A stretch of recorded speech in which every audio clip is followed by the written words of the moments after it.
Bismillahirrahmanirrahim. Assalamualaikum warahmatullahi wabarakatuh. Bertemu kembali bersama Ibu. Masih di pembahasan yang sama, memahami konsep seni bagian 2. Bagaimana kabar kalian di rumah? Semoga kalian dalam keadaan sehat walafiat dan tetap semangat walaupun masih belajar di rumah ya. Sebelum kita mulai pembelajaran, alangkah baiknya kita berdoa terlebih dahulu. A'udzubillahi minasyaitonirrajim. Bismillahirrahmanirrahim. Rabbi zidni ilman warzuqni fahman. Ya Allah, tambahkanlah kepadaku ilmu dan berilah aku karunia untuk dapat memahaminya. Amin. Semoga dengan doa kalian ini, kalian bisa lebih mudah untuk memahami materi pelajaran yang akan Ibu sampaikan. Sebelum ke materi pembelajaran, Ibu akan membacakan kompetensi dasar terlebih dahulu. Yang 3.2 yaitu memahami konsep seni, kemudian 4.2-nya mempresentasikan konsep seni. Tujuan pembelajaran yang akan dicapai, yang pertama, melalui pembelajaran dengan pendekatan saintifik, peserta didik dapat memahami konsep seni. Kemudian yang kedua, mempresentasikan konsep seni. Nah, di pertemuan sebelumnya sudah dibahas 3 sub ya. Yang pertama pengertian sudah kemarin, cabang dan unsur juga sudah, prinsip-prinsip juga sudah. Pertemuan sekarang kita akan lanjutkan poin 4, 5, dan 6.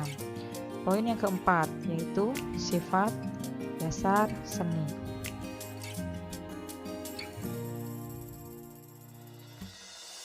Yang pertama, sifat dasar seni yaitu adalah kreatif.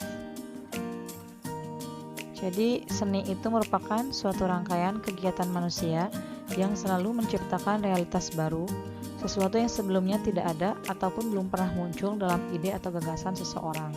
Ibu yakin semua adik-adik di rumah itu memiliki sifat dasar seni yang ini, kreatif.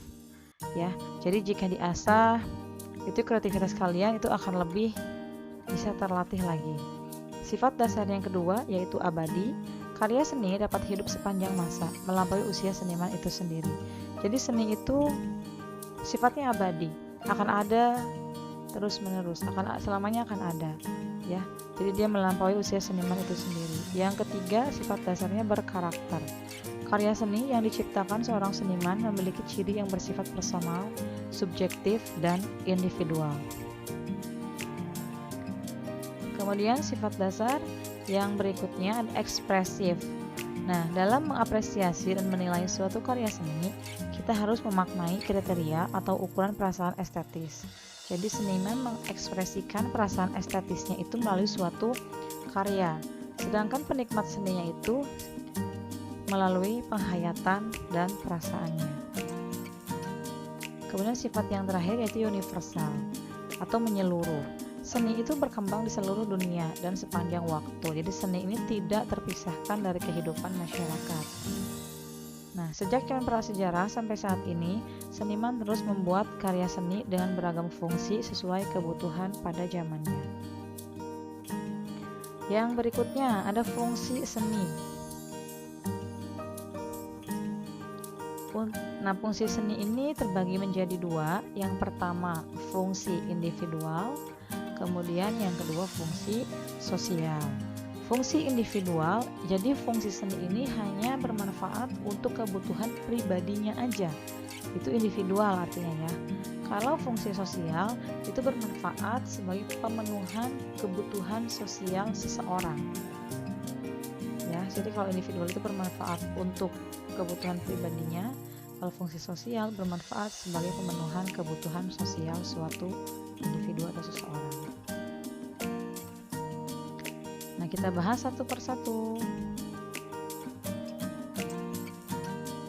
Yang fungsi individual itu terbagi menjadi 2. Yang pertama, fungsi pemenuhan kebutuhan fisik.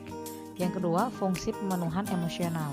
Kalau yang fungsi pemenuhan kebutuhan fisik, jadi kecakapan manusia untuk mengapresiasi suatu karya seni yang sesuai dengan apa yang dia rasakan.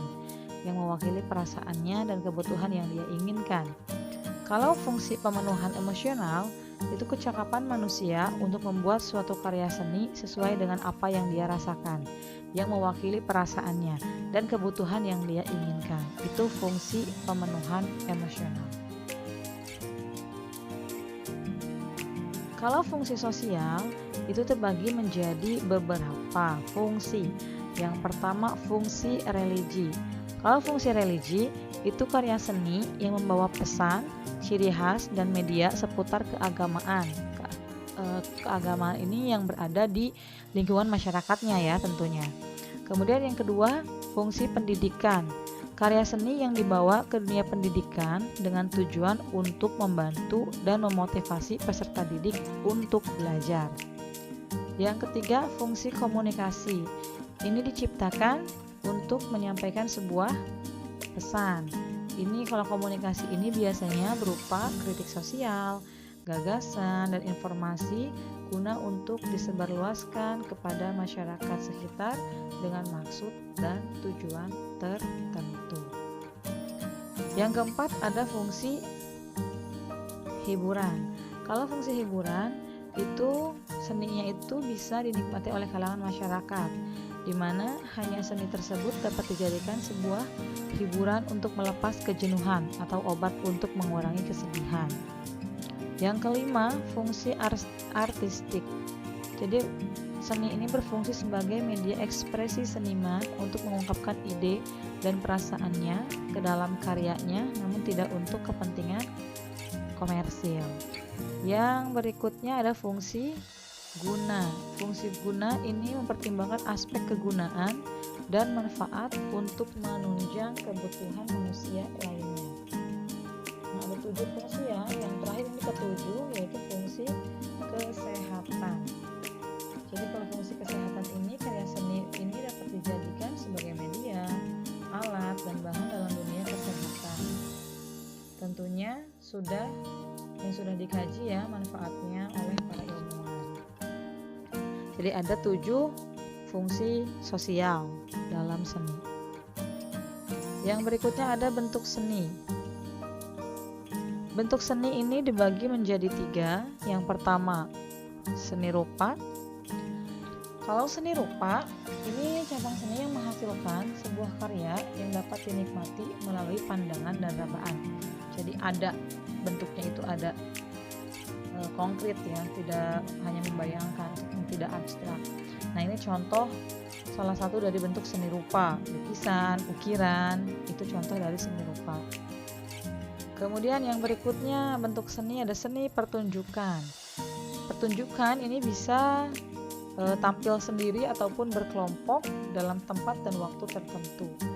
Nah, unsur dalam seni pertunjukan yang pertama harus adanya waktu, adanya ruang, dan adanya seniman itu sendiri. Ini seni pertunjukan ya. Nah, ini contohnya seni pertunjukan. Kemudian bentuk seni yang ketiga ada seni sastra.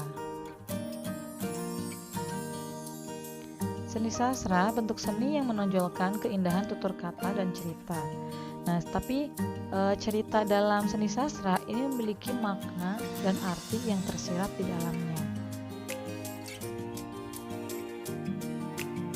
Nah, cukup sekian pembahasan atau materi yang bisa Ibu sampaikan.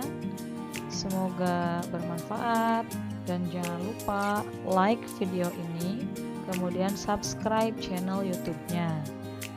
Ibu akhiri pembelajaran kali ini. Wabillahi taufiq wal hidayah. Wassalamualaikum warahmatullahi wabarakatuh.